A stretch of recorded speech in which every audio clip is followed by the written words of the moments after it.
Hello အားလုံးပဲမင်္ဂလာပါအခုဒီဗီဒီယိုထဲမှာပြပြပေးသွားမှာကတော့ introvert နဲ့ extrovert လေးတွေရဲ့မတူကွဲပြားတဲ့အပြုမူလေးတွေအကြောင်းကိုပြပြပေးသွားပါမယ် introvert လို့ပြောလိုက်ရင်လူအများစုကလူကြောက်တတ်တယ်လူချစ်တတ်တယ်လူတွေကြားမှာမနေတတ်ဘူးလို့မြင်တတ်ကြပါတယ် introvert လေးတွေကတငယ်ချင်းအပေါင်းအသင်းနဲ့ပြီးတော့တယောက်တည်းနေတတ်ကြပါတယ်တယောက်ထဲနေရခြင်းကသူတို့ရဲ့ energy ကိုပြန်ရယူတဲ့သဘောမျိုးပါ introvert လေးတွေကတယောက်ထဲနေတဲ့အချိန်တွေမှာဆိုရင်စာဖတ်နေမယ်သူဝါသနာပါရလေးတွေလုပ်နေခြင်းဖြင့်အချိန်ကုန်ဆုံးလေးရှိကြတယ်သူတို့တွေကကိစ္စတစ်ခုခုမလုပ်ခင်မှာစဉ်းစားနဲ့လုပ်တတ်ကြပါတယ်ပါတီပွဲလန့်သပင်နဲ့လူစုလူဝေးအများကြီးနဲ့နေရတာကသူတို့ကိုစိတ်ပင်ပန်းစေပါတယ်ဒင်နာပွဲတို့ပါတီပွဲတို့တက်လို့မရင်းနှီးတဲ့သူတွေကြားမှာလည်းတိတ်တိတ်ဆိတ်ဆိတ်နဲ့နေတတ်ကြပါတယ်နောက်တစ်ခုသူတို့ကိုရင့်ကျက်တယ်လို့ထင်ရစေတဲ့အချက်ကတော့သူတို့လေးတွေကစိတ်ခံစားချက်ကိုဖော်ထုတ်ပြသလေးမရှိဘဲနဲ့ရင်ထဲမှာပဲသိစိတ်ထားတတ်လေးရှိကြတယ်အတွေးများပြီးတော့စကားနေတာက introvert လေးတွေပါအာရုံစူးစိုက်မှုကောင်းပြီးတော့တင်လက်တွဲမြောက်နေတဲ့သူလေးလည်းဖြစ်ပါတယ်တခါတလေ introvert လေးတွေတယောက်တည်းနေရတဲ့အခိုက်အတန့်တွေမှာအတွေးနဲ့ share လေးရှိကြပါတယ်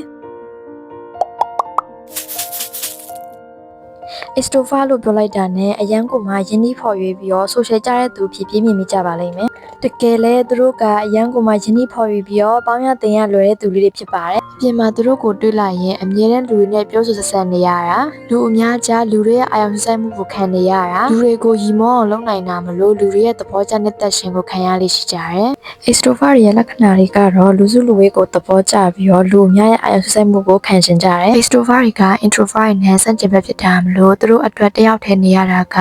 energy ကုန်ခန်းစေပြီးတော့တကယ်ချင်းအပေါင်းဖော်တွေနဲ့စကားပြောဆိုဆက်ဆံလိုက်ရမှာ energy ကိုပြန်ရတယ်ပေါ့နော် extrovert လေးတွေကိုကြည့်လိုက်ရင်လူတော်များနဲ့တကယ်ချင်းဖြစ်နေတာအပြင်ထွက်ရတာကြိုက်တာအသင်းဖွဲ့နဲ့လှုပ်ဆောင်ရတာကြိုက်တာစကားပြောရတာကြိုက်တာတွေက extrovert လေးရဲ့လက္ခဏာလေးဖြစ်ပါတယ် presentation နဲ့ public speaking တွေမှာထိထိရောက်နဲ့စကားပြောဆိုနိုင်တဲ့သူတွေဖြစ်ကြပါတယ်